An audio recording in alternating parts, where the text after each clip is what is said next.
तीन तिगाड़ा काम बिगाड़ा। तीन बहुओं के रवैये से सासू माँ बहुत परेशान थी।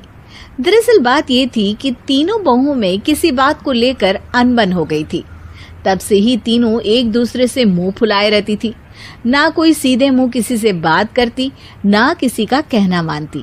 पड़ोसी भी इस बात को जानते थे और जाने कैसे कैसे बातें भी करते।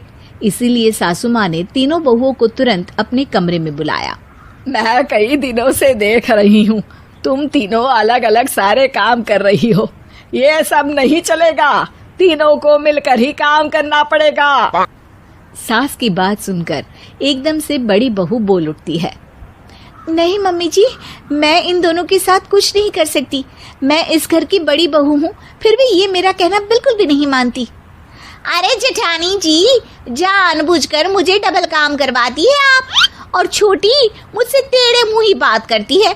इन दोनों के बीच हमेशा सैंडविच बन जाती है मेरी, और मैं हमेशा आलू की तरह बीच में मसली जाती हूँ। मम्मी जी, इन दोनों को लगता है कि मैं छोटी हूँ तो इनके पैरों तले दब जाऊंगी, लेकिन नहीं, मेरा भी उतना ही अधिकार है जितना इन दोनों का है। बड़ी आई दोनों मेरी चुगली करने के लिए, मुझे क्या कम समझ रखा है। तीनों बहू एक दूसरे से बहस करने लगती है और सास दोबारा ये देखकर टेंशन में आ जाती है और सबसे कहती है, चुप हो जाओ, अब से तुम तीनों सारे काम एक साथ करोगी, आंख बंद करके एक दूसरे की बात सुनोगी। तुम तीनों इस बात को गांठ बांध लो, वरना अगली छुट्टियों में तुम्हारा अपना मायके जाना कैंसिल। सास की बातें सुनकर डर के मारे तीनों हामी भर देती हैं। जी मम्मी जी, मैं समझ गई। हाँ मम्मी जी, जैसा आप कहें, आप जो कहेंगी मैं वही करूंगी। तीनों बहू सास की बात को गांठ बांध लेती है और वादा करती है कि अब से सारे काम वो तीनों एक साथ मिलकर ही करेंगी। ये सब देखकर सास खुश हो जाती है और वहां से चली जाती है। नीचे जाकर वो देखती है कि घर में शर्मा जी आए हुए होते हैं। सास जोर से आवाज लगाकर कहती है, अरे बहू, जरा चाय बनाकर तो लाना, शर्मा जी आए हैं। सास की बात सुनकर तीनों बहू तुरंत किचन की ओर भागती है और चाय बनाना शुरू कर देती है। मुझे तो एकदम मसाले वाली कड़क चाय पसंद है, तो हम शर्मा जी के लिए मसाले वाली चाय ही बनाएंगे। अरे नहीं दीदी, गर्मी के मौसम में मसाला चाय कौन पीता है? मैं तो शर्मा जी के लिए इलायची वाली चाय ही बनाऊंगी। ये कैसी बात कर रही हैं आप दोनों? मेरी मम्मी ने सिखाया है कि मेहमान को ज्यादा दूध और शक्कर वाली चाय देनी चाहिए, वरना वो घर वालों को कंजूस समझते हैं। तो मैं तो शर्मा जी को ऐसी ही चाय दूंगी। तीनों बहुएं अपने अपने तरीके से चाय में शक्कर, मसाला, पत्ती सब डाल देती है।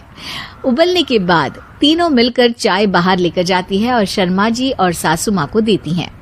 चाय पीने के बाद शर्मा जी सासू माँ को देखकर शर्मा जाते हैं और शर्मिंदा महसूस करते हैं कि आखिर उन्होंने चाय पीने के लिए हामी क्यों भरी। सासू माँ भी चाय पीना शुरू करती है और कहती हैं, अरे बहू, ये कैसी चाय बनाई है? चाय है या मीठे दूध की बासुंदी? हाँ, चाय अच्छी नहीं लगी क्या? कोई बात नहीं, हम पराठा बनाकर लाते हैं। चलो चलो अंदर। हाँ चलो। हाँ, आती हूँ मैं भी। नहीं, मेरा पेट चाय ने ही चौपट कर दिया, वही काफी है। पराठे से पोपट नहीं करवाना, मैं तो चलता हूँ। शर्मा जी चुपचाप पतली गली से निकल जाते हैं। अगले दिन सास बहुओं से कहती है, अरे बहू, जाओ जाके ऊपर के गेस्ट हाउस की सफाई कर दो। कल हमारे यहाँ मेरे दूर के रिश्तेदार आने वाले हैं, तो पूरे कमरे को चमका देना, समझी? तीनों बहू सास की बात को मानकर ऊपर सफाई करने चली जाती हैं और तीनों कमरे की सफाई चालू कर देती है। बड़ी बहू मकड़ी के जाले साफ करती है, तो बीच वाली झाड़ू लगाना और छोटी वाली सर्फ डालकर जमीन धोना शुरू कर देती है। अरे दीदी, जेठानी जी, अभी मैंने पूरी फर्श धोई और आप फिर से धूल नीचे गिरा रही हैं। और मछली जेठानी जी, आप बिना झाड़ू की धूल यहाँ छटक रही हैं। अरे तीनों को साफ करना है, एक साथ सफाई करते हैं ना। अरे वही तो, हम साथ साथ हैं, घर साफ साफ है। तीनों बहू ऐसे ही काम में उलझ जाती है और 2 घंटे तक एक ही कमरे की सफाई करती रहती है। बहुत देर से अपनी बहुओं को ना देखने के कारण सास ऊपर कमरे में उन्हें देखने जाती है, लेकिन कमरे में घुसती ही वो गीली फर्श पर फिसलने के कारण नीचे गिर जाती है। ओरी मोरी मैया, हड्डी मरोड़ के रख दी। आए मेरी तो कमर ही टूट गई रे। तीनों बहुएं सास को उठाती हैं और बिस्तर पर सुला देती है। अरे मेरे हाथ पैर दर्द कर रहे हैं, दबा दो आराम मिलेगा। हाँ जी माँ जी। अरे जी माँ जी माँ जी। और तीनों बहुएं एक साथ सास के हाथ को दबाना शुरू कर देती हैं। माँ की तो चीख ही निकल जाती है और नतीजा ये होता है कि सास के बचे हुए शरीर में भी दर्द उठ जाता है। हाय राम, ये क्या कर दिया तुम तीनों ने। अरे मेरी तो किस्मत ही फूटी है कि तुम जैसी बहुएं मुझे मिली। हे भगवान, पूरे शरीर में दर्द बढ़ गया है। अब तो पता नहीं कि चल भी पाऊंगी या नहीं। माफ करो, मुझे गलती हो गई मुझसे कि तुम तीनों को एक साथ काम करने के लिए बोला।